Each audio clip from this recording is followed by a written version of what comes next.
Let's go. All right, we're rocking. So welcome on, dude. So my good friend Trey Collins, Trey, someone that I've played soccer with at Florida Tech. I've known for quite a while. He's gotten me into my surfing phase for sure. So he's definitely the inspiration behind that. So Trey's a soccer player, surfer, grown up Melbourne Beach, and kind of importantly for this podcast as well, the kind of founder and owner of GBED, a apparel and training company that he started kind of out of his back room and stuff like that. So that's kind of curious to start off with that, dude. Like, I know that started when you were Florida Tech. Like, I was there for the beginning of that when you were just giving out shirts to people, but now it's like it's really blown up. It's come a long way since then. So I'd love to hear about like the inception of it and maybe the journey to where you are now, dude. Dude, well, first, thanks, man. When I think about it, like at the beginning, before all the brand and everything, it was really something that we were saying at training, in groups of soccer players. And it was something that at the beginning, if I really rewind it back to when we were at Tech, it was actually just before I was at Tech when things started with GBED. It was when I had decided that I was going to Tech, and most of the time, I say most of the time, I really had this transition in my life where like my eating, and most of the time it was just making sure I was eating enough and lifting at Southwest Gym at UF. So that was where I was channeling a lot of this energy, and I had written on my whiteboard, get better every day. So it was something that there was no GBED at this original time. It was just this, and it was something simple. I'd kind of look at it and be like, all right, let's send it. Let's go. Yeah. And there was a time where I will give my girlfriend Lauren props. There was a time where I texted her like going to the gym, get better every day, and she responded with GBED, and I was like, whoa. Okay, so at that time I was like 22. I changed it on my whiteboard in my apartment in Gainesville. We changed it to GBED, and then my roommates and I were saying it to each other, like GBED. And so at that time, like when I would come home between like breaks in school, I had some players that I was training. And I was like, all right, well, it was a simple message, and it was something that I could kind of wrap the session with, like, yo, GBED, like, let's keep working. Like, let's focus on us getting better, not the competition, more like the I versus I type thing, Can we build on that in weeks? So yeah, it was something that got a little bit of momentum in a sense of the kids were saying it, but this wasn't a brand or anything like that at that time. But then my senior year at UF, I kind of thought like, okay, well, if there's a way that like this could build something that could be a message that's bigger than just me, bigger than just like Trey Collins training, but something that could be, build bigger than me as an individual, and also be something that people could like relate to in a sense. And so started working on like logos and came up with this graphic.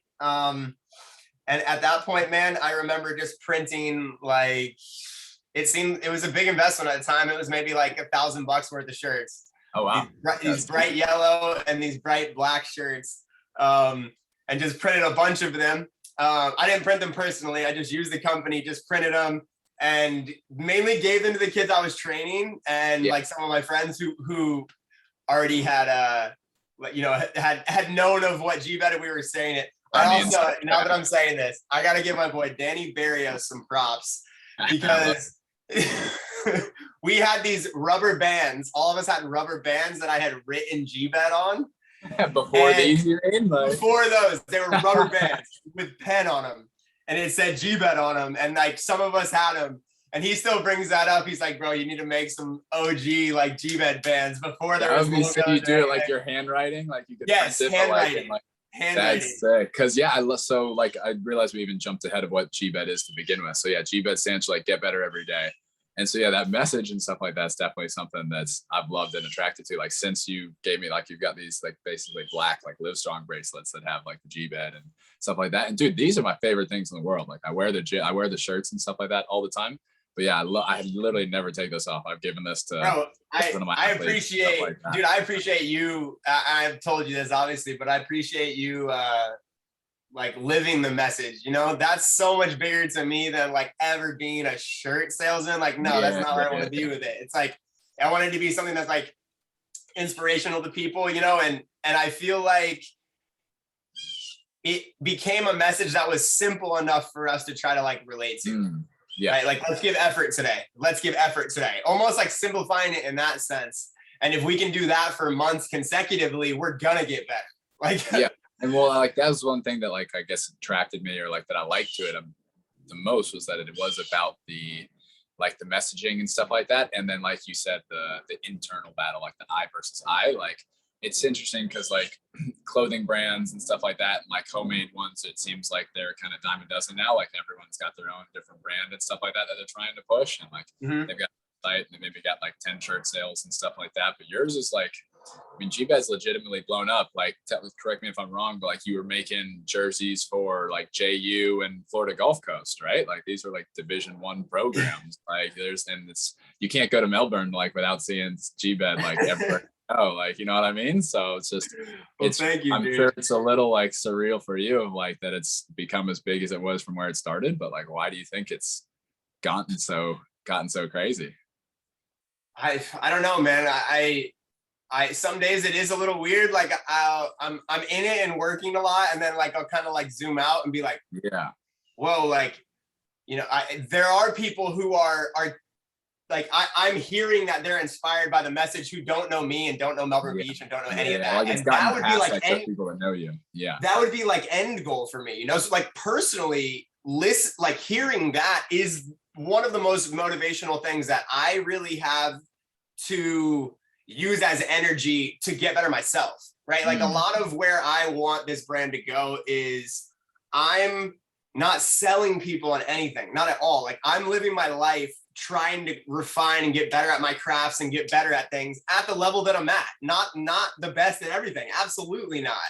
And then by being just humble about like, this is the levels that I'm at and these things that I want to get better at, but I'm going to devote a lot of time and attention to getting better at these crafts. That being what is going to inspire people if they observe GBED as a whole, not like, I don't know. Yeah, I guess that's a little bit of a ramble there, but hopefully that's no, but it makes sense. Like it's almost like you've built in your own like accountability almost, that you have this brand that's all about that, like that 1% improvement and stuff like that. Ooh, yeah. Progress. And so it's like, that's something is obviously a big driving force and motivation for you, and something that you believe in, is that trying to push and that trying to get better. But now that it's also this big brand and you're known as like the GBED guy, it's almost that little bit of like accountability, that motivation, like every now and then when you're like, oh man, the like GBED guy.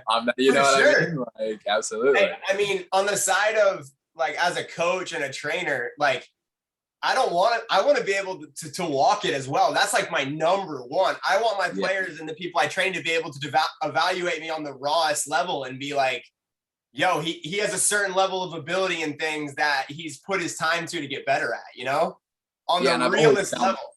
I've always found that very attractive too, or like almost necessary as like as a coach. So I want to ask you about like all the coaching stuff that you're doing now, but just like in general for a coach of anything, personal training, martial arts, soccer, surfing, like all of this stuff, like you always respect that guy a little bit more who walks the walk, who lives it, or like stuff like that. Like there's a lot of like armchair quarterbacks and like people that have read all the books, but like don't have the application and stuff like that. And so there's definitely guys that maybe haven't done it that are very smart and know what they're doing, but that's always something that I'm attracted to more, is that guy. I see you doing it in your life. So props. I see you doing it in your life. I appreciate but, it. You know, yeah, like the coach who's telling the bracelet, man, I got to represent. Like. Hey, like the coach who's telling people to run who can't run himself, on the simplest example, right? And it's like, what's interesting is you do observe, or I observe coaches who are like, yes, is there going to be a time when you're out of your physical prime to where you can't play at the level? Yes, for sure. And I want to observe the coaches that still command that respect from their players, even who are past that level, whether that's they can show their body of work while they were there, or just they convey a level of mastery in how they speak, or with soccer, a lot of times the touch is still there. It doesn't matter if you're 50, 60, right. They still so, got like, the sectors. they still have the technique, right? So Arsene like Wenger, bro. Like I always see him in the training pitch. Like he can still. Yeah, it's right, exactly. And in different sports too. Like looking at, like, I like to look at college basketball. You know, what guys who obviously they're not even at the ability, or have never been even, of a lot of the players that they're at. But yeah, I mean, like a Coach K at Duke, but like the Coach respect. K. Like, is in my head, who I didn't say there when I'm saying college basketball. Exactly. Yeah. And it's like, that's really cool from a respect level, to be able to, I don't know, observe that, you know, as a coach for me too. I mean, another little bit of a tangent, but like as a coach for me, like observing guys like Coach K and different guys like that, who are able to have, it feels like at least their entire team bought in, right? A basketball team of 12 to 14 guys, and there's only 5 guys on the floor, but those guys are bought into what's happening, and it's synergy, you know, like that's what I'm trying to create with my training groups or my teams that Mel High that I coach now. Like, how can I create that environment to where people are like, yo, they're real with each other, and they're like, let's put in work, you know? Yeah. 100%. And that's one thing that's, so the other side of like the GBED brand and stuff like that, and the things that you do are these like training sessions and stuff like that. So mostly like technical skill work with soccer players, primarily like younger age kids, like kind of like high school age. Is that the majority of it? No, I mean, age wise, I would say the youngest drums I have right now are probably like 7, 8, and then up to sometimes some college guys jumping in, but mainly like up to 18, like high school is the majority of the guys that I'm working with. Soccer technique, mainly soccer technique, quickness, quickness of thought, reaction time, a lot of the things, you know, towards that direction. Yeah. So I definitely want to ask about some of the more like the technical stuff, like to that end, but you said the word environment, which definitely like is one thing that I feel like you create really well at your sessions from just the stuff that I've seen. And that's something that I've always been very kind of curious by. So for me, like with Ben Patrick as being like the knees over toes guy, being a big mentor of mine, one of the biggest things that stuck with me. So I got the opportunity to go and visit him in Clearwater several times and train with him and stuff like that. And that's how we kind of developed. That's awesome. I love mentor relationship. Yeah, it was sick. But one of the things that I was impressed with the most was he had this like group of basketball players and stuff like that would all train in the gym several times a week. They would do their thing, but then they would also go and like once a week they would play on the weekends. And it's just pick up basketball and stuff like that. But it was super competitive. Like everyone was trying to like train and get better. They would play like 5-a-side and do these 1v1 battles and stuff like that. But they had this like environment of guys that were all like they were pushing the level. Exactly. Yeah. And so that like that culture, that environment, both in the gym and then also like on the court or then on the field for you, like that's something that I feel like it's one of those like intangibles that it's very hard to measure, but it's also one of those things really essential to a team, to the success of an organization, a team, an individual. So I'm just curious how you've gone about like cultivating that, how long it's taken, what that process has been like, and why, because that's something that not every training group, every team, everyone has. So I'm just curious how that's come about. Well, thank you. I mean, I would say that definitely is a goal to be able to have that sort of environment. Like, and a lot of it for me on a training perspective is like, players are used to training in a fear environment.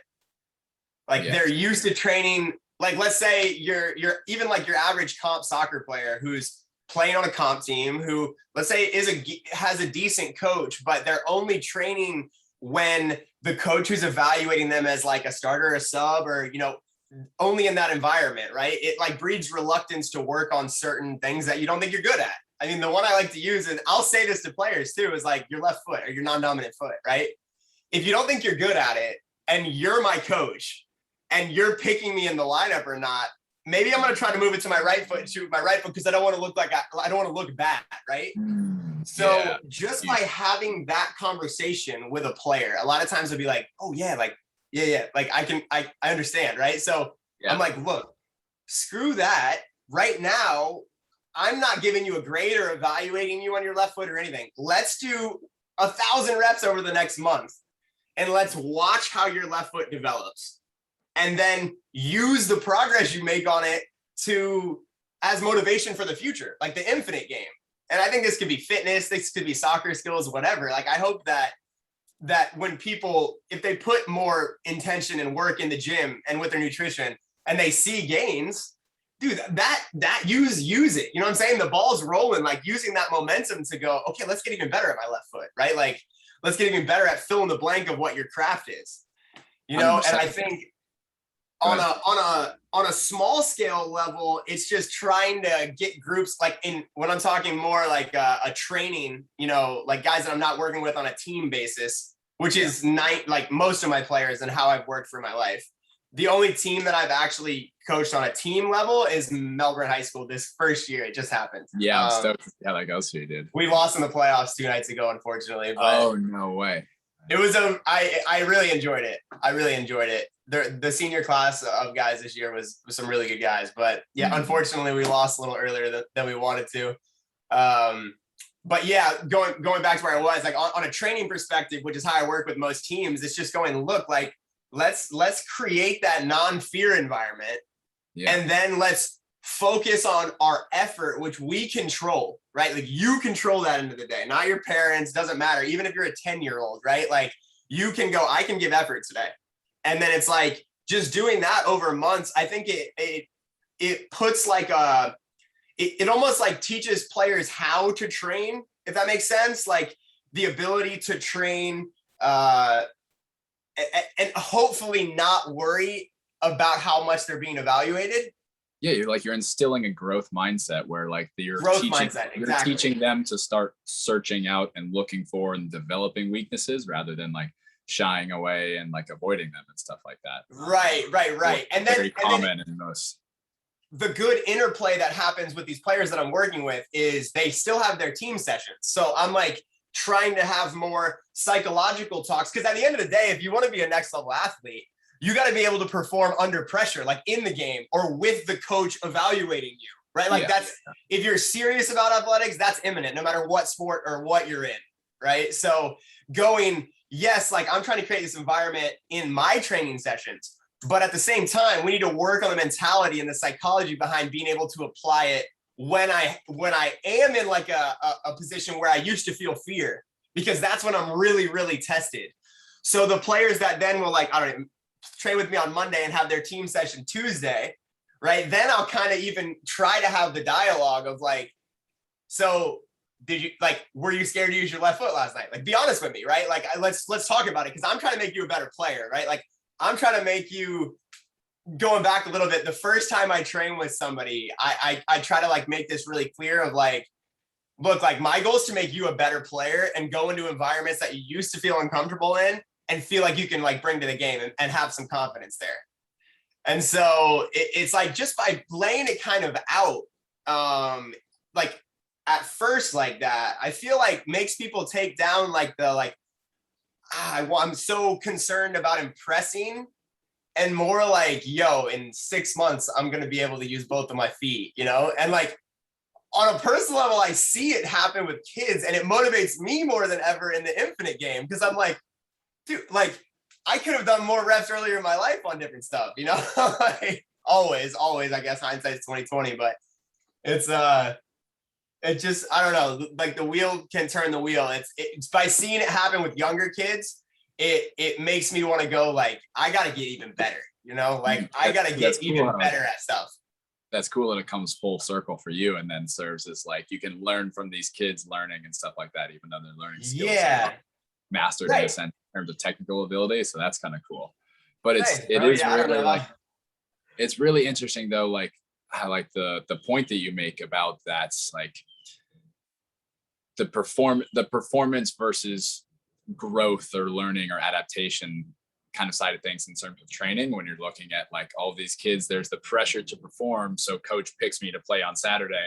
So I can't work on things that I'm not as good at, because then I'm going to look bad. So then I might not play on Saturday. Like that's huge. And especially I feel like nowadays with like just the state of youth sports, where like everyone cares about like the under 10 championship of like Florida and stuff like that, versus just like actually developing as a player.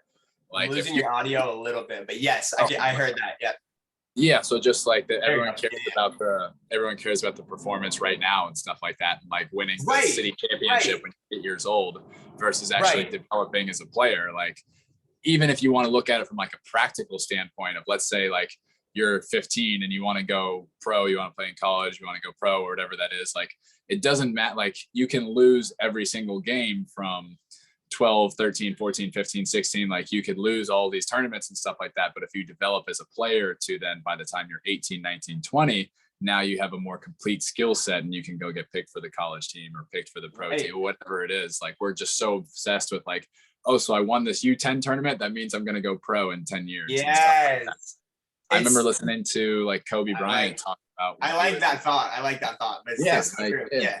Like if you could look, it's so hard because I mean, it's just hard for us to conceptualize long periods of time and that sort of thing. But if you could take the approach of, I don't care about my performance at all, to a certain extent, of course. Yes. To like, in order to develop and grow and stuff like that, like if I will prioritize future development over immediate performance as an athlete, if you're 12, 13, 14, 15, 16 years old, if you can have that mindset, you'll do like, it's going to serve you so much better because you're going to develop so much more beyond these other kids who are like feeling that pressure of I have to perform right now. Like I remember, and I feel like most kids, because they play for the same like club coach and they don't really have that much of an off season, right? They're in this constant sort of, and yeah, the long game there, it's like, it's a little bit of a different, like a little bit of a parallel here, but yeah, the same idea with like kids getting burnt out on soccer, right? Like we talk about reps, but like, you know, a lot of my friends who were playing academy and stuff, who were training every single day of the week, like they didn't have that, they didn't keep that passion for soccer. That's one thing I feel more passionate about soccer. Right? I feel more passionate about soccer now than I ever have in my life, which I'm grateful for. But like, that's cool. It's just, yeah, it's different. I don't know. All I can really say is my own story with that, you know, of like, should they be playing different sports, whatever. I will say that by having other things other than soccer that I was doing, it's now like, it makes me think about soccer in different ways with more intention in ways. You know what I'm saying? Well, I'm interested for you for that. Cause yeah, like that's one of the things I was kind of curious about asking you about. So it seems like soccer in particular, lots of sports, but soccer in particular is one that kids who really get into it, it's something that is like, it's the only thing that they play, stuff like that. They start when they're 6, 8, 10, 12, however many years old and stuff like that. And once they start getting serious, like that's the only thing, like they don't really play any other sports. Like for me, it was mostly like that. I had did a little bit of martial arts sprinkled in there, but for the most part, the only thing that I did was soccer. So I'm curious for you who had like so much of a skating, surfing background and stuff like that as well. Like you had other things that were going on. How you think that played into how you've developed as a player, how you see the game, how you see trainings. I know you and I have had some kind of out there talks about cross training between surfing and soccer and all this. Yes, dude, those are good times. Comes together to actually perform on the field. I guess on a couple of those thoughts there, you know, when I was in high school, I did surf, but it was more soccer. I played basketball in middle school. I would have played basketball in high school if they weren't the same season. So I kind of was at that point. Actually, 9th grade too. I was gonna play baseball, so I played baseball seriously. Like I was in like AAU, like comp baseball when I was in middle school, and was serious. I would say spending as much time at it as soccer when I was like, you know, 4th, 5th, 6th, 7th, 8th grade. Wow. And then at Mel High, actually, my freshman year, I was having like lower back issues when I would hit, if I really tried to hit with power. And I think I had my jersey for JV 9th grade year, or I was about to get it. Cause I had played with Mel High's like summer league team the year before. But yeah, I don't know. I at that point I kind of was like, no, I'm going to play soccer. And so I was more serious about soccer then. Right. But I would say these later years of my life, like actually since college, is when I can not relate, because obviously we're talking about youth development, but when I can really give a perspective on having other activities that I've been doing more. And dude, surfing, for example, has listening to podcasts with surf coaches and has influenced, I think, my training style more than most of the soccer stuff that I listen to, which I still try to listen to and try to be open to. That's But interesting. like that surfing for me is the most challenging thing that I've ever tried and still tried to get better at in my life. Like it's not like, I don't want to say it's harder than soccer because I'm not in the Premier League, you know what I'm saying? But like there's other elements. And the thought that I had earlier that I didn't say is I've realized by surfing and skating and stuff that, and these conversations with kids that, and thinking about my younger life, that to be the best at that sport, fill in the blank, soccer or surfing, you have to be present. And if you're thinking about what other people are thinking about you, you're not going to be at your best state. Like if we just accept that as a fact, then it's like, I got to become more aware when I'm thinking about a play that already happened, or a wave that I blew in front of fill in the blank, person who lived down the street, girl on the beach, whatever. And I'm thinking about dropping into the next wave. Like, I don't want to kook this one again. Right. Cause that's how we're trained to think. Like that's how our brain is. If we're in our brain, a lot of these guys I listen to, if we're in our brain, we're going to be there. We need to get out of the analytical brain and into the mind to perform at our best. So I try to put kids and show them what it's like to be able to not be in that fear state, that analytical state, by trying to create that environment and training, and then going like, you know, almost look at what you just did, right? Like your body has the ability to do that. Now we got to train to be able to get into that flow state when we are in the pressure situation in the game, right? Because it's very easy to talk about a lot of this, about idealistic mindsets, but like when you go into the game and you lose the ball, can you then realize, you know, like I need to become more present than when, I don't know, it's interesting looking at pros who are getting stuff yelled at them and stuff, you know, and overanalyzed under 20 videos, every single mistake that they make and stuff. Yeah. And they have to train themselves to be able to get into that next present moment. And so surfing for me and listening to these guys around the world talk about how they train surfers for reaction time, being present, understanding, knowing what you're thinking about when you're thinking about it in the moment, and then having strategies to then move on to an intentional thought after that will put you at a better state. Does that kind of make sense there? Yeah. I mean,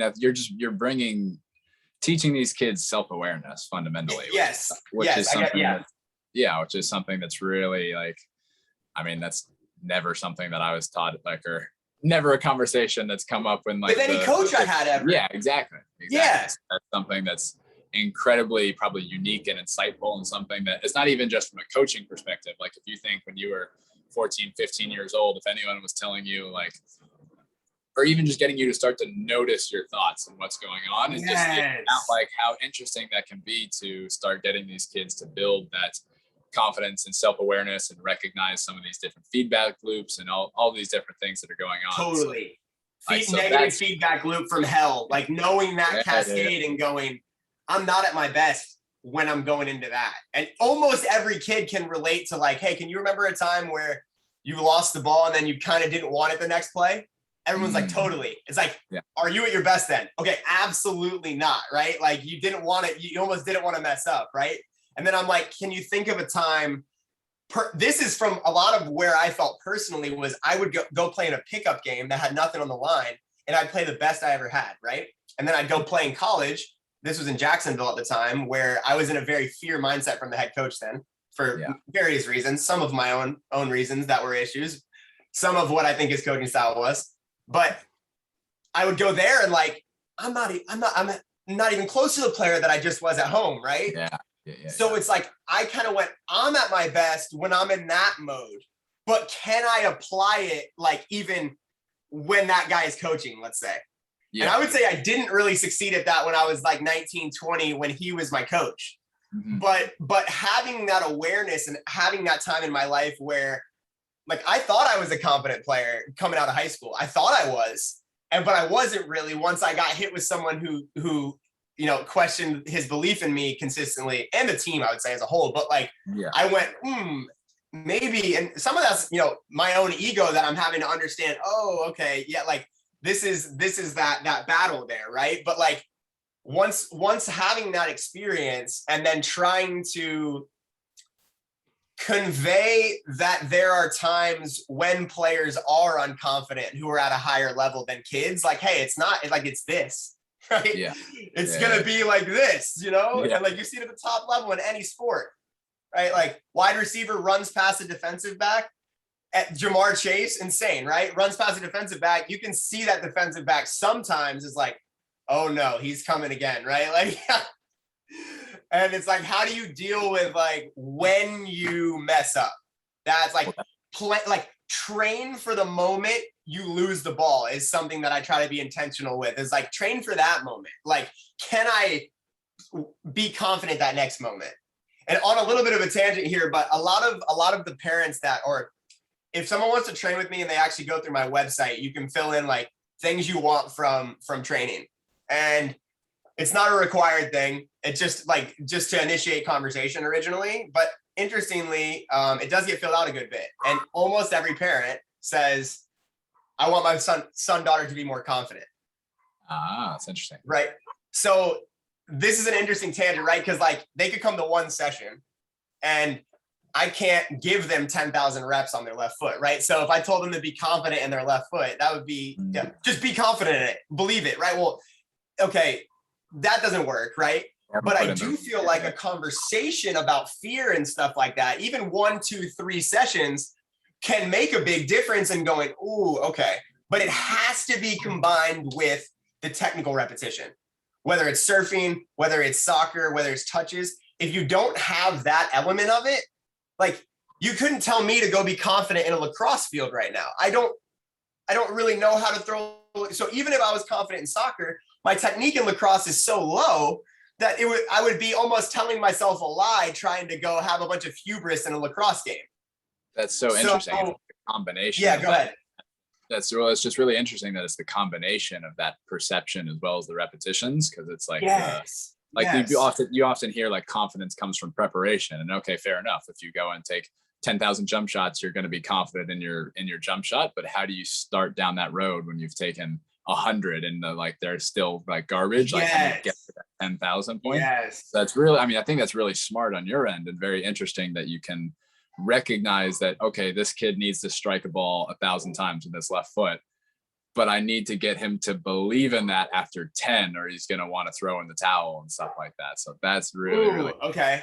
I got a thought there. You know what I mean? Like, yeah, totally. I got a thought there. And one thing that I try to be intentional about with myself too, with surfing a lot of times, right? Like, but bring it back to soccer. Sorry. If I see a kid hit 1 out of 10 top bends with his left foot, he rips it. Only 1 out of 10. So it's not really technical efficiency, but I go, do you remember that one? Right? Like, he's like, yes, like you're you, right? Like you did hit 1. Can you think about it? And a whole other tangent is visualization with technique, which I do try to work on a lot, having visualization be very prominent in the conversation when we're working on technique. But if they hit 1, I'm like, you can do it. Your body, brain, in whether it's this environment or what, you can do it. I've seen you do it. So now it comes, can we get the reps to start to develop the belief so that you can get the ratio 1 out of 10 going higher, right? And like this type of approach from a mental standpoint is where, not that the drill is not important, because the drill is somewhat important, but how I feel about the players that I work with, the drills that I'm actually doing are actually less important, but it's more the development of, can we believe that we can do something? You know, and I think a lot of people would look at that, not a lot of people, but some people would look at that and go, oh, it's just like, you know, like la-di-da optimism, right? Like, oh, fairy tales and butterflies. And like, I'm like, no. We're not, if it's a bad rep, we're like, yo, that was a bad rep, right? Like that wasn't good. Not going, it's okay. It's okay. But at the same time, if I'm coaching a player and they hit 1 out of 10 in the top bins, my messaging to them may be about the one that they did hit well and go, no, you can do this. Let's maybe look at the other ones to see where we could improve, right? But like thinking about that rep that you did hit well, especially over time with visualization, I think can have crazy changes when you're thinking about the ones that felt good even. And 100%, and that's actually that word that you use, felt, too, is exactly where I was going to come to. Because like that idea of like, I'll try and get that with the athletes that I'm coaching, like physical stuff and that sort of thing. Like somebody's trying to learn a movement, a squat or whatever it is, and they have one that looks really good. Like I'll try and have them pay attention to like, okay, how did that feel? What was the sensation of that? And can you recreate that feeling with the next rep that you're going to do? Or when you strike a ball, you hit 10 with your left foot, and those ones, like those 9 out of 10 that you shank or whatever, they probably don't feel very good when you strike it either. Like it just feels off, it feels awkward. But that one that you connect cleanly, and that's the one that goes top bins, like, okay, can you remember what the sensation of striking that ball felt like, how you planted your foot, like which part of your foot hit, all these different things, like, and just don't even worry about what it looks like, where you're aiming and stuff like that. Can you just recreate that sensation, that feeling of clean contact and stuff like that? I like that, like that kind of kinesthetic piece can sometimes, when you're talking about getting people out of that analytical brain, when you can get them into like the body and the physical and the feeling, then they're not up here analyzing anymore. They're just trying to feel. And I think that's part of the reason why surfing too is probably so effective for that. It's all like, it's all feeling. And so you have one good turn and then I blow the next 3, right? But I'm like, can I feel where that was? With surfing, it's interesting because you get video. Once you finally get video of your own surfing, you're like, oh, okay. Oh, it's a good thing I don't have videos of mine right now. Mine are bad. The 1 or 2 I've seen of you where you catch me in the background of yours, I'm like, ooh, okay. Scarecrow with his arms out here, just trying not to fall over. Oh, it's funny, bro. Watching video of yourself in any sport you have to. If you're really serious about getting better at your technique, like you have to. But getting back to the feeling thing, I think it's Matt Griggs, this surf coach, and not just a surf coach. He trains different types of people, but he talks about the idea of, do you use the term feeling in coaching? Because a lot of coaches would say using the term feeling is like a bad idea, because not a lot of coaches, but like that's an alternate kind of psychological approach, right? Because you could train bad technique, some people would say, right, with the soccer ball. So even if it feels good to the 8-year-old, right, if you're getting reps on bad technique, are you taking yourself backwards? I kind of tend to disagree with that. I think by diving into the reps and being conscious of feeling, also with some direction, hopefully from like somebody who's better than you at technique, no matter what the sport, some sort of coaching or analyzing of your technique to make sure there's not any, like, let's say, really big red flags. Yeah. But like, I almost go to the kids with the left foot. I like to use the left foot because I talk about this so much, and I think it makes players such better players just by focusing on trying to get more ambidextrous with their feet and in their brain. And it's like, think about the feeling of that strike. Anyone I feel like people who can strike a soccer ball well, they have technique to a certain level. They could relate to what we're talking about. Think about the sweetest feeling volley on your right foot. Could you visualize it? Oh, yeah, I could. Then I'll go, can you visualize it with your left? And a lot of times the answer is no. Oh, that's interesting. Right? And I'm like, okay, that's where we need to get like the full symmetry. I want you to be able to feel it with your right as much as you feel it with your left. And personally, I legitimately, like, I can say this honestly, I feel ambidextrous in my brain with most techniques with the ball now. I did not have that in college at all. That's why that's like a superpower. Like that's wild. Like I started to develop it, but it happened more over the last, like, since I've been done with college the last 5 years, because I went, okay, well, one, I'm going to be training at the field all the time. So I'm going to use my left foot for like all of my touches. I'm talking like for years. I was like, I know I'm going to be out on the field this many nights this month. Like, even if the simplest thing I do is just try to play every single pass with my left foot and every single thing with my left foot, maybe I could get closer to this. And if I experience that personally, I could hopefully convey some of the messaging about how to help a kid get better with his right and his left, have a better perspective that brings real value to him. Not me acting like I knew what it was like to get better with your left or right foot. If I could feel it, then hopefully I could convey a message to them about how they could feel it. Yeah, when you've gone through that struggle personally. Yes, and right. And again, kind of whatever craft, it doesn't matter, you know, like somebody making surfboards could help somebody making surfboards in the same sort of way if they've actually done it themselves. And so, yeah, I think that trying to push both of these levels with my own technique and trying to have symmetry in my body, as well as observing the asymmetry of kids that I'm training, also gives me visualizations in a different way because I'm seeing good and bad and asymmetric and symmetric technique on consistently with different kids over and over and over. You know, and like some kids, they may not even have their game equating, let's say, in matches yet where they're balling out, but like where I can see their technique developing symmetrically and they can strike balls with both feet and stuff. I'm like, okay, that's a cool, not that the tactical and that piece isn't important to be a next level soccer player, because it is 100%. But looking at technique as almost this area that I want to develop that's in my own feeling and in my own brain, that I don't care who's there watching, I can juggle 1,000 times because I can feel it. You know what I'm saying?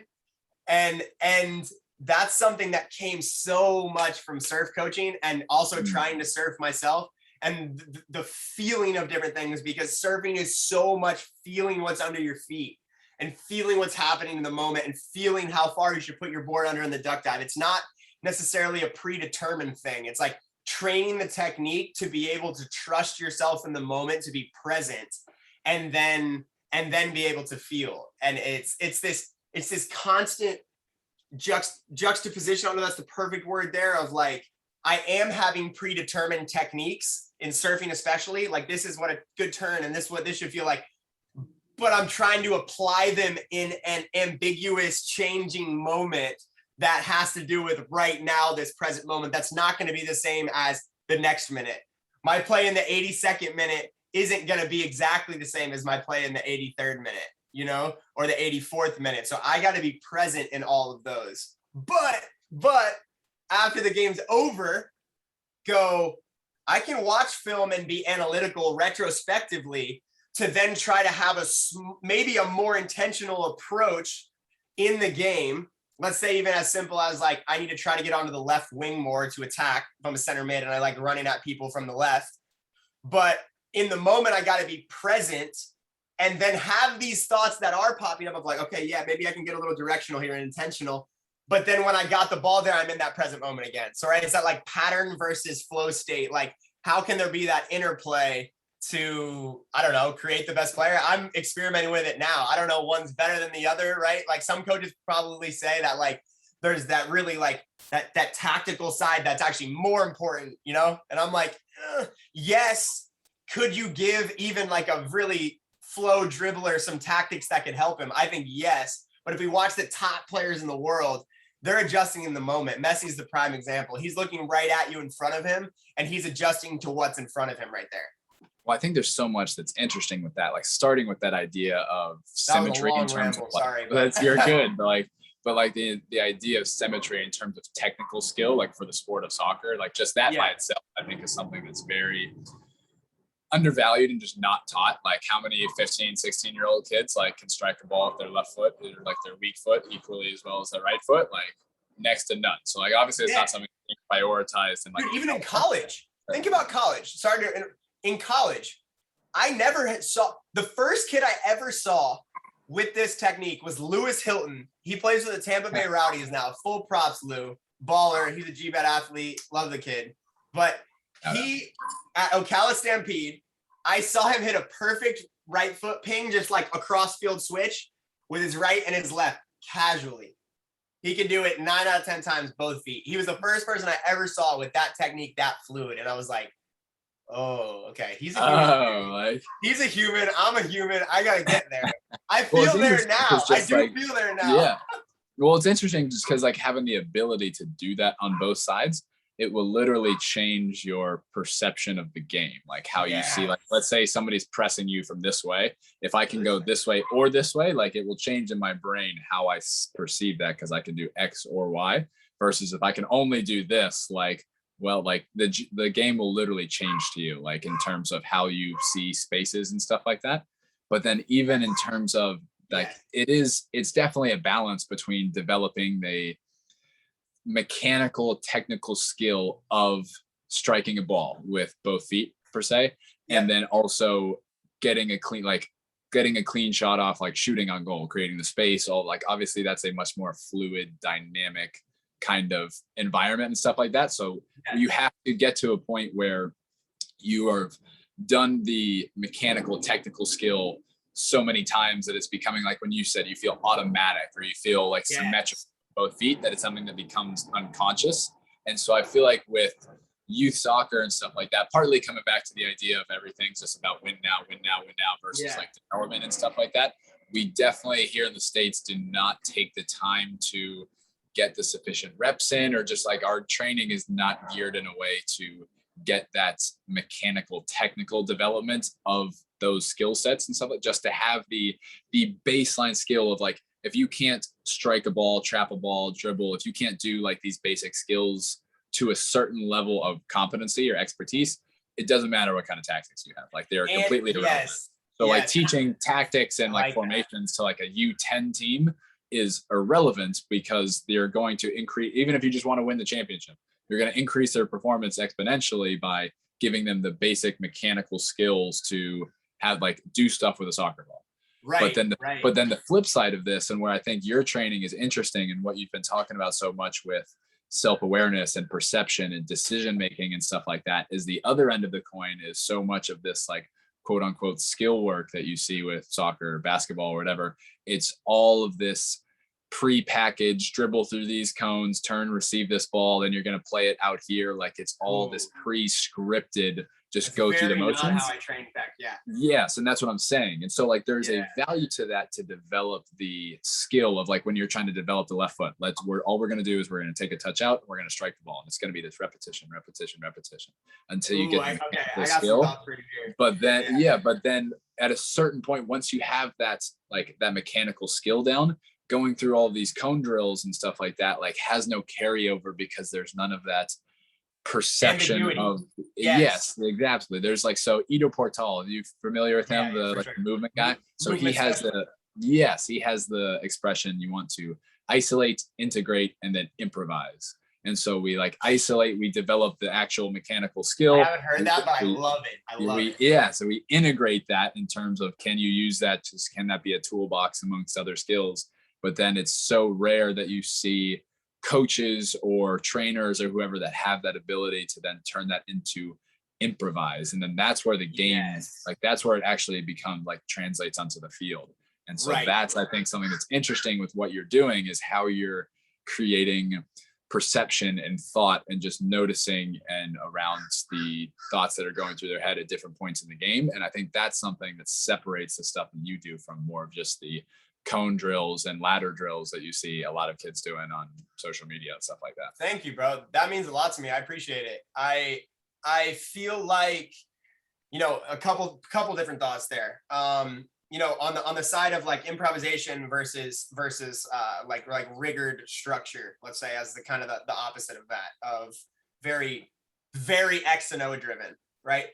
The best players are obviously a mix of both, right? Like I know guys who can ball out and pick up games and school people on the dribble, good at actually the skill that I'm talking about. Like they have the technique, their improvisation, they can ball out there, but they aren't able to apply it in an 11-a-side match, right? So it's this combo. And I think some of that is actually on a personal level. It's like, when am I at my best? I try to ask myself that, you know, when am I at my best? Am I when I'm in the full improv, or if I have a little bit of intention, or and trying to think of those thought processes changing a little bit. That's interesting. Sliding scale there, like how much they want together. Yeah. Maybe some guys are better with a little more of the tactical prowess, and sometimes a guy like Ronaldinho, right? Ronaldinho tactically was saucy enough on the ball and good enough where like maybe the tactic he needed was just to like make sure he could get it to his feet ahead of the right back, and then he just runs at the right back improv and scores, right? Like a Milner versus a Ronaldinho, one that's very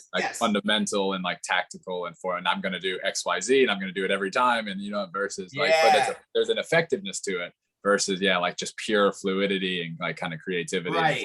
And when I transitioned from being more like a center mid to a goal scorer my last year at college, which is way more where my head is now in a lot of soccer. I had a couple experiences like that where like before my last year, the main thing that I added to my game before my last year at Tech, which is when I actually started scoring goals, I started jump roping and boxing, and I got better at shooting with my left foot with the laces, not that fluid of technique and all with my left foot, like it feels now, but I could strike a ball hard on the dribble. I could beat somebody to the left and I could strike the ball hard. So in that last year, I had a game. I remember these moments seem like they were yesterday, which is crazy because it was just a small period of my life. It was against Nova Southeastern. I literally, Evan Enders, bro, your homie, right? Our homie. He's playing left mid. I was playing number 10. I remember going, yo, Ev, like, I just remember thinking like, okay, I think the right back, I could run at him. I think I could make something happen. And I kind of went, Ev, tuck in. I came out left and I kind of like just tried to demand it to my feet. Like, yo, switch it, right? Got it to my feet. I ran straight at the right back. And I just like in that moment, let's almost say if we're thinking about that sliding scale, I kind of turned off the tactical side and I was just improv freestyling, right? Beat the right back, beat the center back, laid Addy off. We scored in an open net. And I was like, whoa, okay, that was such an interesting, I had never had that intentional of a thought in a game where it led straight to a goal, right? So I came back and that, I don't remember what the score was at that time. I think that was the first goal. It might've been 1-0. I think about it again. I'm like, okay, I'm gonna try to do it again, right? I got the ball on the left back, went through and scored. And we were up like 2-0. And I'm like, this is happening in the game. So it was weird because there was a little bit of there was an interesting dialogue between like my consciousness in that game, I remember. Because I was like, whoa, okay, like maybe I should try to start to err more on thinking more tactically, right? Maybe I have some of the improv, but like, how can I apply that improv? In the same game, I got the ball in front of the right back, turned and ran at the right back, and I scored again. So in this game, I remember going, okay, well, I hadn't even had a multiple goal game in college, I don't think, up until that point. Like that probably was the first one. And going, okay, I had this experience. It was an interesting, like tactical experience there, but also the momentum that gave me to trust myself, to then like trust myself in the moment in the improv, to like run at people, that kind of thing. And to tie it back to youth, that's what I'm trying to give players is like, how can I give them that? But what's challenge is how do you give that to a player who hasn't had a game at all like that, where he's scored goals, right? He's never had that moment where there was pressure that he can draw back on to give himself confidence. And so then I'm going, okay, how can I give them, get better at technique and their mentality to hopefully have that moment in a game when it matters, to then draw on that moment to use in the future for preparing when you do make a mistake. Well, that's interesting because it's for like, that's a very interesting dilemma almost, because it's like for you, it's something that you were kind of consciously looking for, like how to figure out that kind of self-dialogue and self-talk, and then had that moment happen for you kind of organically. And then that kind of combination is then like kind of where you've gotten to with this, the development of that self-awareness. And yeah, so then it wasn't from a coach. It wasn't from a coach. That's what I mean. So it's happened for you very like organically. So then how do you translate that to a kid who's trying to find it for himself and stuff like that? And maybe struggles with confidence and stuff like that too. Like how do you shape that moment to be able to have that for him? That's interesting. Back to the word you said, confidence, right? Like how it has to be this combination. I remember Kobe Bryant saying he shot 10,000 free throws every offseason. I think it was Kobe Bryant. Yeah. And he was like, when I missed one, I could think of the 10,000, right? So how do you, it's obviously, like you said, it's a combination of technique and belief, right? But it has to be both. It can't just be belief, right? Like we can't go into the lacrosse field right now and believe that we're going to have fluid technique. No way. I haven't worked on it. But if we went and actually grinded even just a little bit, we might be able to go, okay, I trust how it feels. I can make a little pass, right? I could play at whatever level. And then just pushing that envelope with your technique, especially like on a personal level with the ball. Like I want to be an inspiration to soccer players to go, I can get better with the ball. You know what I'm saying? Like I can get better with the ball. My touch can get more fluid. I can get that visualization of that perfect strike with my right. Can I get it with my left? You know? Yeah. And another thought that I wanted to touch back on based on something that you said a minute ago, in the side of training technique with like patterns and cones versus like, I call them flow state drills. So drills that you need to be fluid with both feet, but you're not predetermining what direction you're going. So I try to have this intentional mix. Like, all right, this part of the session, we're going to do cone dribbling. You know exactly what's coming. I want you to get very, very fluid, touch with your right, touch with your left, touch with your right, touch with your left, and get very, very fluid at that. You know what's coming. There's no ambiguity. You can feel when the technique feels different right and left foot, and we're going to get a lot of reps in that. Okay, then we're going to transition to a period of the session where it's almost like I said, more surf influence, right? Like surf influence of like, I got to be present now. Okay, now we're going to hit a ball at you that could be right or left. I don't want you to know what foot it's going to come to. Okay, well, what can you do to prepare yourself? I can be light on my feet. I can be quick. All right, so I can think about being light and quick on my feet. And now I'm just trying to adapt, and do 20 reps like that where they don't know where it's coming. So it's still, I guess, it's not a live, free-flowing game, but there's an element of unknown to a technique drill. So then going, okay, even just how can I add more elements of unknown to that technique drill, whatever it is, whether it's using the reaction lights, like the different reaction lights on the ground, like how can you implement those? And by seeing that, those drills are fun because you have to be present. Like even myself, like I love those kind of drills now. So I see with kids, right? Especially kids who are used to like run to the cone, he's going to play it in, you're going to cross. Is there some value in that? Yes, there can be. But like, all right, there's going to be this reaction thing. You have to do this and you have to react to this. Kids are like, yo, I'll give effort towards that, right? There's an element of fun because I think it's presence, right? Like flow state there, that it almost requires you to be in that flow state to be proficient at it. And then once you've experienced it, can you think back about times where you weren't in the flow state and thinking about what your mom or your dad was thinking about you, or your coach, or this girl in the stands, and go, okay, well, I know for one thing, I wasn't as good when I was focusing on that.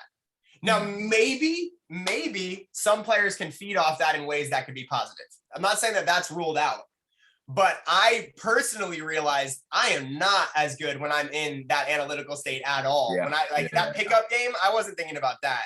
So how can I get that pickup game mentality when it's a title game, like when the coach is evaluating me? That's like the ultimate challenge, right? Like I'm not going to act like I have that figured out. One of the most recent teams I played for in South Florida, I finished the season. I didn't play badly, but I wasn't happy with how I played. And when I think back about it, I'm like, I was too worried about what the coach was thinking about me compared to my last season in college, And now, is that have some to do with the coach in the environment? Yes. But this guy in South Florida was a guy who supported me and liked me, right? So this was a position like this for me, right? If I look at those two mindsets, I'm like, I was way better as an attacker, especially when I was in that other mindset. And just being honest with that to a player, go, look, like, I'm telling you right now, I was 24 then, and I just played this season when I was 27. And I don't know, in the moment, I didn't realize it as much, actually, right? Like I was in the analytical stage more, even when I had these thoughts of trying to be better at it. And once I finished the season, I was like, man, I wasn't as good. I wasn't as good in that environment for whatever reason.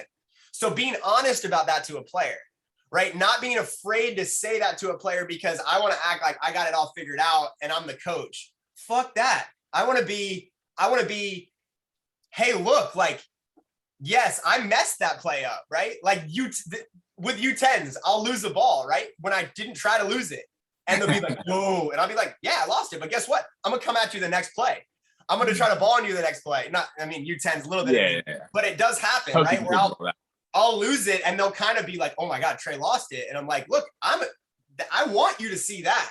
But I also want you to see the 9 next times when my technique is good and I put it in the back of the net going, those should be as inspiring as the one miss overall, because I'm a human, you're a human. We're not going to hit 10 out of 10, but you can get better to 9 out of 10, right? Like, and you can try to have 10 out of 10 as the goal with that sort of thing, And again, that's a little idealistic, but I think by like having that interplay with the players and being able to demonstrate the actual technique myself at high ratios, it's like, yo, how much work could we change with these young kids if they start thinking about this stuff at age 10? I don't know. Even the willingness, like you're saying with that, like the willingness to mess up in front of your players, like when you're talking about the fear environment that are often created so easily in different coaching environments or different team environments when there's selection pressure and all these different things, that the you can talk about that all day long, but there's no better way to like show that than to embody it. Like you're talking about, like, look, like I'm telling you it's okay to mess up, but like, if you're out there and like, oh, I've got to do everything perfect all the time, you know what I mean? So the fact that you're willing to go and put yourself out there a little bit and be like, oh yeah, that was shit. Like I like seeing John Mayer miss a note in a live performance because it shows that he hit 999 other notes to a T. Yeah, he's not a robot. robot. Shows you that, right? And like social media and Instagram and all this is like taking us from that some, right? Yeah, yeah. Kids. That's a whole nother interesting conversation. Yeah, that's a whole other tangent. But like that's perfect. Yeah, right. And it's like, yes, do I want to show you technical like fluency? Totally. But I also want to show you the wave I got worked on.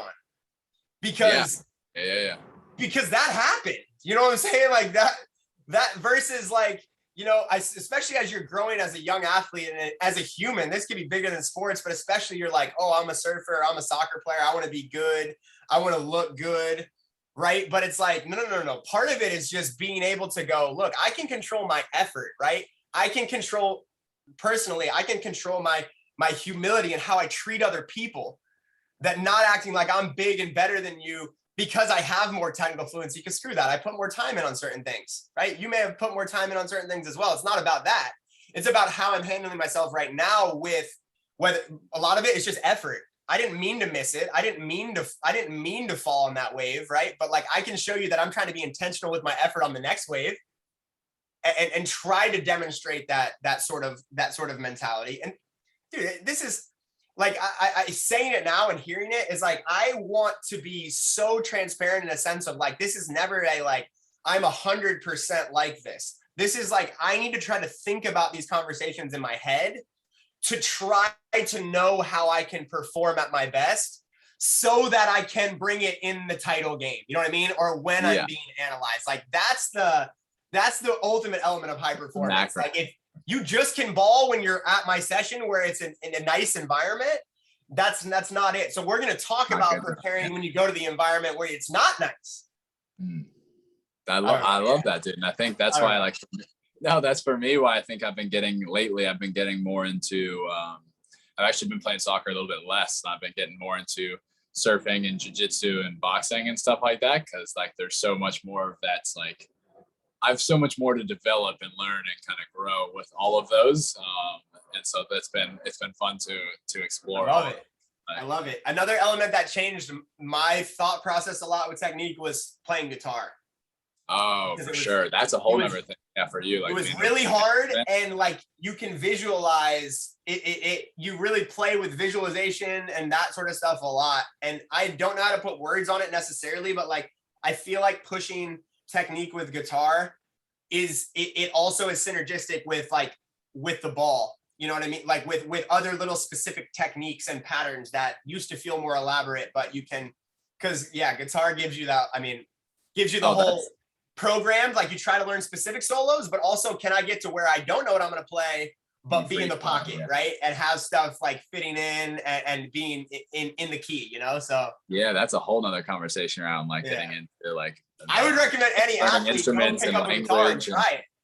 Yeah. For me, I've dabbled with the piano a little bit and stuff like that. And it's something I definitely want I want to get to the point where I can spend more time with it and get to that. Cause can you send me a sick piano clip? I'm trying to I've got a couple of songs that I can play pretty smoothly and stuff like that, but we're still a long way from being able to just riff off the keyboard. I like it. Hey, I will say I didn't start playing guitar until I was 21. I say this not to brag. I say this for little kids to go you can start at a younger age is like, you just gonna have to put the reps in. You're not gonna get better at guitar if you don't put the reps in. Oh, that makes me feel much better, actually. Yeah. No, you feel like I can learn the piano. And with guitar, one of the things that's been great, since I started learning, I've been around people like my boy Dallas James, who can shred way harder. Yeah. Right. And surfing too is guys like Chauncey right now blowing up. Right. Guys like Tommy Coleman blowing up. And it's like, I want to use them as like, man, that's inspiration to me, because I'm not even close to the technique and fluidity and fearlessness of some of those guys. So trying to have those people around you can be, it's pushed me in guitar, in surfing, and I want it more with soccer. Like I wish I could be around even more people who could ball on me. And I don't mean that in a way that it's just something that is a challenge more in my environment here at soccer because of how much time I've put into getting better at soccer. Oh, I mean, for me, like coming up, like just like as we're kind of wrapping this up, but just to that point, like when I was coming up playing in Gainesville, like the best things that ever happened to me, like the reasons I went to the places that I did, like soccer wise, was because I was with Sip, so someone, a mutual acquaintance that we both know. But Shout out. So yeah, love that man. He's the one that taught me to play the game. But so training with my team a couple times a week, but then he trained the year above, and we had like the team of the year above us was awesome. And so like he let me, I would get to jump in with them. I would guest play with them. He was coaching the UF club team at the time. Like we'd play pickup on the weekends and stuff like that. So I was just constantly putting myself in environments where like all these guys are better than me. And it's like, it's absolutely, like, it made me a better player. And it's also like, it's so liberating too. It's like, nobody expects me to do shit. So like I can go and like, if I do something, then it's like, you know what I mean? So I loved that. That definitely was influential. That's really cool. As you say that, I had a similar experience when I was here in high school. I would play in pickup games at like Hoover, local field, with these group of Jamaican guys that were all like in their 20s, 30s, 40s, who were crazy. Like crazy in a sense of they loved their football, but they would put in tackles, compete, arguing over the score, the pickup game heavily. Right. And like, they call me schoolboy. They would call me schoolboy, and I would jump in and play with them, but they were bigger than me. They were faster than me. They were stronger than me. I was kind of a random to them, especially at first.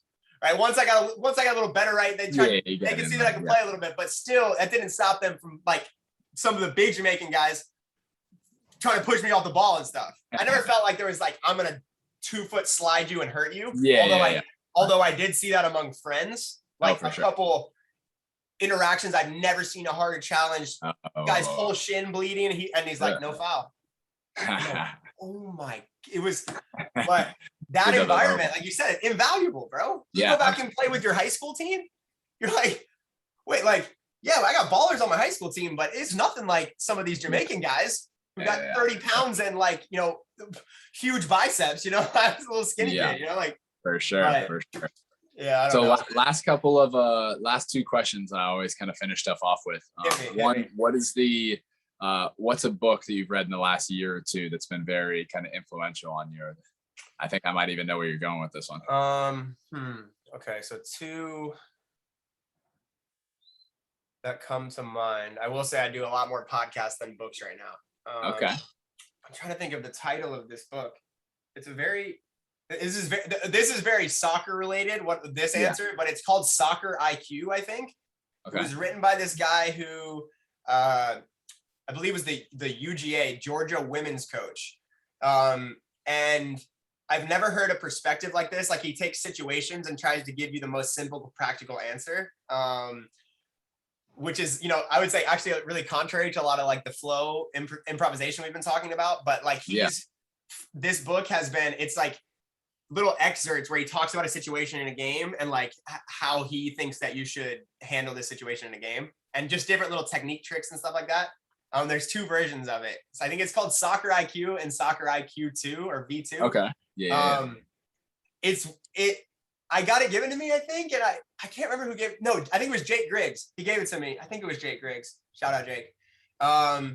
And it looks like a little, like, I would say like the cover and stuff, like it seems a little like corny, but I really started listening to these. There's an audiobook too and reading it. And it was like, whoa, okay. These are takeaways. So that's what I would say for a soccer player. Check that book out. Okay. I love that.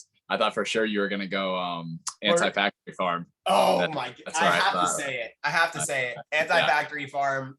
Understand what you're buying at the grocery store more so that we can be stronger and fitter. Yeah, because you actually introduced me to that one. That one was massive. It's just like it's a short little read, but it's something that it just lets you understand the differences between like all the different labels on food and what they mean. Like, what does it actually mean if something's organic? What does pasture raised mean? Yes. Like, and so that's and it's something that especially when you don't like when you just see all these labels, you're like, yeah, organic, okay, whatever. Like, it doesn't really mean anything to you.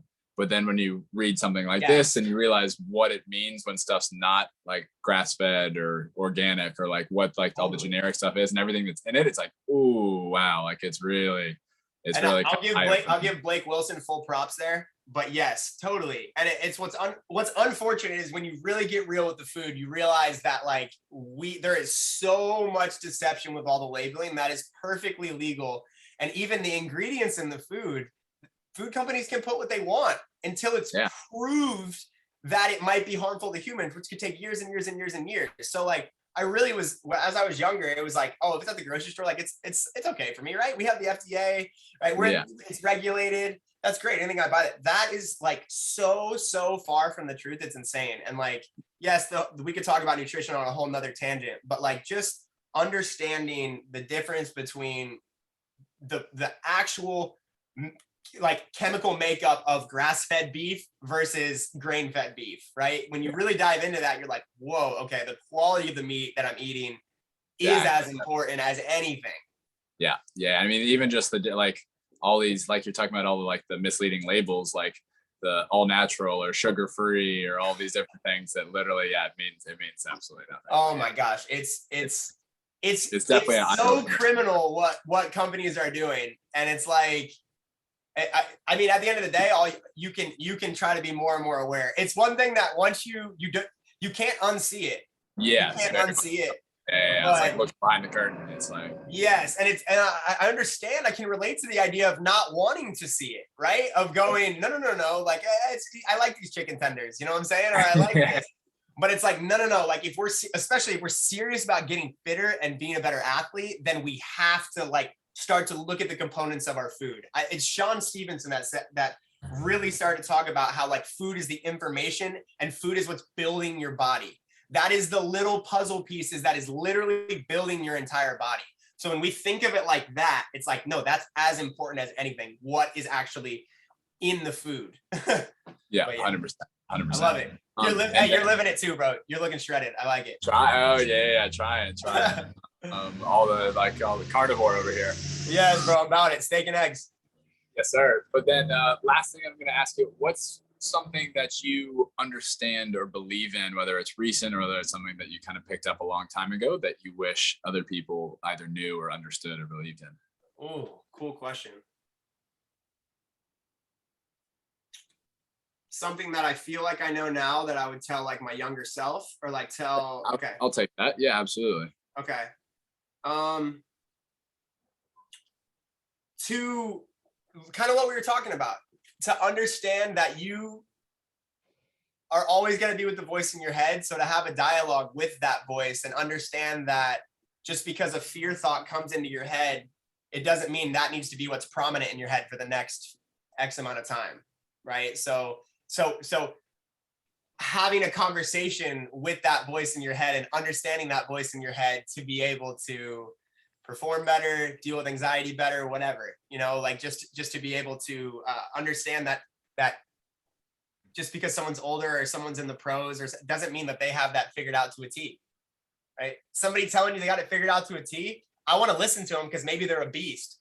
But if they're saying it with absolutes and alwayses and nevers and stuff like that, that's a sign to me that they might be blowing smoke up somebody, Yeah, for sure. I guess probably that's kind of a long thought, but.